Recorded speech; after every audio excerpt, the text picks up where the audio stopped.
हिउँ फाल्दै पछाडिबाट नुन छर्किँदै गरेँ।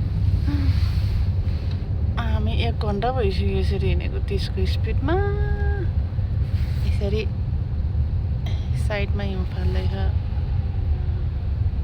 हाम्रो यहाँ बिजोग भयो 1 बजे पुग्नु, 1 बजेभन्दा अगाडि पुग्नु पर्ने मान्छे है, टेन्सनै बनाएर। तर क्या मजाले हिउँ फालेको हो त। अगाडि एउटा गाडीले हिउँ फाल्दै यता पछाडि, अनि यता साइडमा हाम्रो दाजु यस्तरी हिउँ फाल्दैछ नि। सरर साइडमा लाएर फाल्दैछ।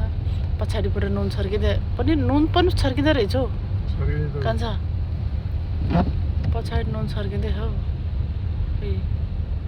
1 घन्टापछि बल्ल छोड्यो ढाँडा ड्यामना।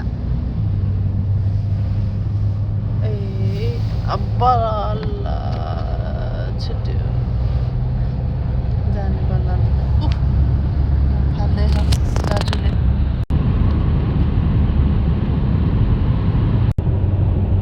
आफ्नै रोड हो कान्छा, चलाउनु जति मन लाग्छ, कतिमा चलाउनु मन लाग्छ। एक्लै रहेछ, एउटा रहेछ। अगाडि छिटछिटो हिँड्नु त, फेरि जाम हुन लाग्यो। उता साइडमा चलाएर हिँड्नु त, अगाडि फेरि जाम हुन लाग्यो। भगवान्, हिउँ परेर पनि वाक्क दिक्क बनाउँछ।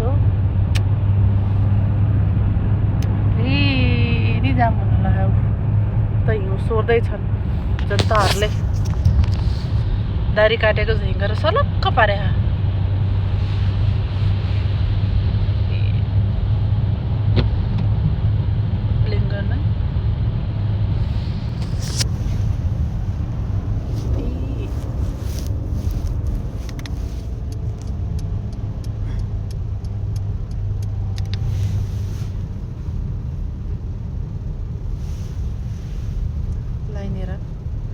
कतिखेर पुग्ने हो हामी? यस्ता तालले त भरि नपुग्ला जस्तो छ। ओ कान्छा, कहिले पुग्यो हामी?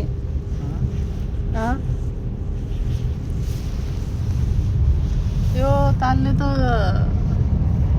आज खै नफर्केला जस्तो छ घर।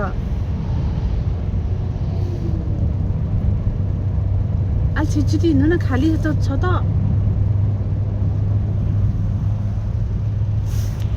ए तेरिकै, यहाँ त झन् ड्याममै बन्द गर्दैछ डामनाले। हेर त लु। हरिनारायण। ए प्रभु, कहिले पुग्ने यस्तो तालले बन्दै गर्दैछ। ल जा, के भन्छ अगाडि? हेलो, खोल न, भरे फर्किनुपर्छ घर। यामा, यस्तो बिचमा आएर रोकिदिएको भयो त।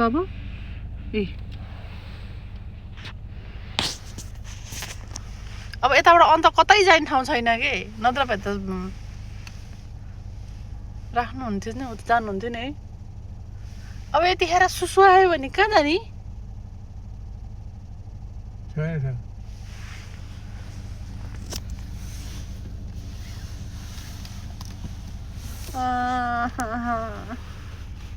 लु चल्यो। अब चाहिँ यहाँ पुग्ला जस्तो लाग्यो। यस्तो ताली त्यहाँनिर यताबाट बाजेले नुन छर्किँदैछ। पछाडिबाट खाँदैछ, हग्दैछ भने बल्ल भिडियो खिच्न पाएँ। त्यहीँ गएर रोक्यो, फेरि धकल्दिन्न कान्छ। ए के गर्यो? चल्यो भनेको त फेरि रोक्यो डाम्न त।